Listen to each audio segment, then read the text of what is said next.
కార్తీక పురాణం 5వ అధ్యాయము వనభోజన మహిమ. ఓ జనక మహారాజా, కార్తీక మాసములో స్నాన దాన పూజానంతరం మున శివాలయ మునందుగాని విష్ణాలయ మునందుగాని భావద్గీత పారాయణము తప్పక చేయవలయును. అట్లు చేసిన వారి సర్వ పాపములను నివృత్తి యగును. ఈ కార్తీక మాసములో కరవీర పుష్పములు శివకేశవులకు సమర్పించిన వారు వైకుంఠమునకు వెళ్ళుదురు. భగవద్గీత కొంతవరకు పఠించిన వారికి విష్ణు లోకం ప్రాప్తించును. కడకందలి శ్లోకములో నొక్క పదమైనను కంఠస్థమొనరించిన ఏడల విష్ణు సాన్నిధ్యం పొందుదురు. కార్తీక మాసములో పెద్ద ఉసిరి కాయలతో నిండి ఉన్న ఉసిరి చెట్టు క్రింద సాలగ్రామమును యథోచితంగా పూజించి విష్ణు మూర్తిని ధ్యానించి ఉసిరి చెట్టు నీడను భుజించవలెను.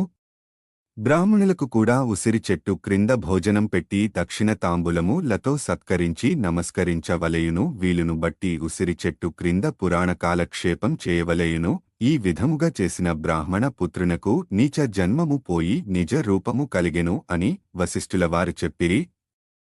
అది విని జనకరాజు మునివర్య, ఆ బ్రాహ్మణ యువకునకు నీచ జన్మ మేల కలిగెను, దానికి గల కారణమేమి అని ప్రశ్నించగా వశిష్ఠులవారు ఈ విధంబుగా చెప్పనారంభించిరి. కిరాత మూషికములు మోక్షమునొందుట. రాజా కావేరి తీరమందుక చిన్ని గ్రామమున దేవశర్మ ఎను బ్రాహ్మణుడు కలడు. అతనికొక పుత్రుడు కలడు. వారి పేరు శివశర్మ. చిన్నతనము నుండి భయభక్తులు లేక అతిగారాబమ్ముగా పెరుగుట వలన నీచ సహవాసములు చేసి దురాచారపరుడై మెలుగుచుండెను. అతని దురచారములను చూచి ఒకనాడతని తండ్రి కుమారుని పిలిచి, బిడ్డా, నీ దురాచార ములకంతు లేకుండా ఉన్నది.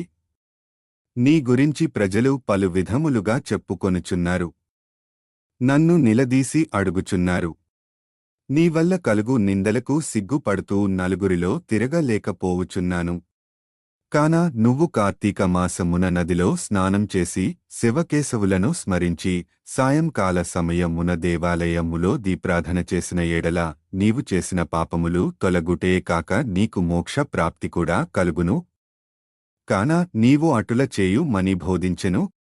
అంతట కుమారుడు తండ్రి స్నానము చేయుట వంటి మురికి పోవుటకు మాత్రమే కాని వేరు కాదు. స్నానం చేసి పూజలు చేసి నంత మాత్రాన భగవంతుడు కనిపించునా? దేవాలయములో దీపములు వెలిగించిన లాభమేమి? వాటిని ఇంటిలోనే పెట్టుట మంచిది కదా అని వ్యతిరేకర్థములతో పెడసరంగా సమాధానమిచ్చెను. కుమారుని సమాధానము విని తండ్రి, ఓరి నీచుడా, కార్తీకమాస ఫలము నంత చులకనగా చూస్తున్నావు కానా? నీవు అడవిలో రావి చెట్టు తొర్రయందు ఎలుక రూపములో బ్రతికేదవుగాక అని కుమారుని శపించెను. ఆ శాపంతో కుమారుడగు శివశర్మకు జ్ఞానోదయమై భయపడి తండ్రి పాదములపై బడి, తండ్రి క్షమింపుము. ఆ జ్ఞానాంధకారములో బడి దైవమును దైవకార్యములను ఎంతో చులకనచేసి వాటి ప్రభాములను గ్రహింపలేకపోతిని. ఇప్పుడు నాకు పశ్చాత్తాపము కలిగినది.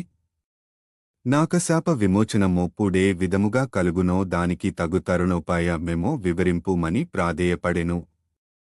అంతట తండ్రి, బిడ్డా, నా శాపమును అనుభవించుచు మూషికమై పడియుండగా నీవెప్పుడు కార్తీక మహత్యమును వినగలవో అప్పుడు నీకు పూర్వ దేహస్థితి కలిగి ముక్తి నొందుదువు అని కుమారుని బోరడించెను.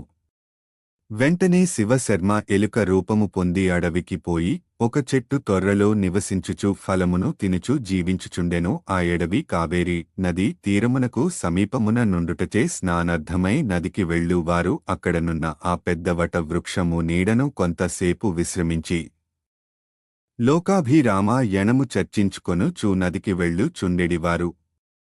ఇట్లు కొంతకాలమైన తరువాత కార్తీక మాసములో నొక రోజున మహర్షి అయిన విశ్వామిత్రు లవారు శిష్య సమేతముగా కావేరీ నదిలో స్నానార్థమై బయలుదేరినారు. అట్లు బయలుదేరి ప్రయాణపు బడలిక చేత మూషికము ఉన్న ఆ వట వృక్షం క్రిందకు వచ్చి శిష్యులకు కార్తీక పురాణమును వినిపించుచుండిరి. ఈలోగా చెట్టు తొర్రలో నివసించుచున్న మూషికము వీరి దగ్గరనున్న పూజా ద్రవ్యములలో నేదైనా తినే వస్తువు దొరుకుతుందేమో నని బయటకు వచ్చి చెట్టు మొదట నక్కియుండెను. అంతలో నొక కిరాతకుడు వీరి జాడ తెలుసుకొని వీరు బాటసారులై ఉందురు. వీరి వద్దనున్న ధనమపహరించవచ్చు ననెడు దుర్బుద్ధితో వారి కడకు వచ్చి చూడగా వారందరూ మునీశ్వరులే. వారిని చూడగానే అతని మనస్సు మారిపోయినది. వారికి నమస్కరించి మహానుభావులారా తమరు ఎవరు ఎందుండి వచ్చితిరి మీ దివ్య దర్శనంతో నా మనస్సులో చెప్పరాని ఆనందము కలుగుచున్నది అని ప్రాధేయపడెను.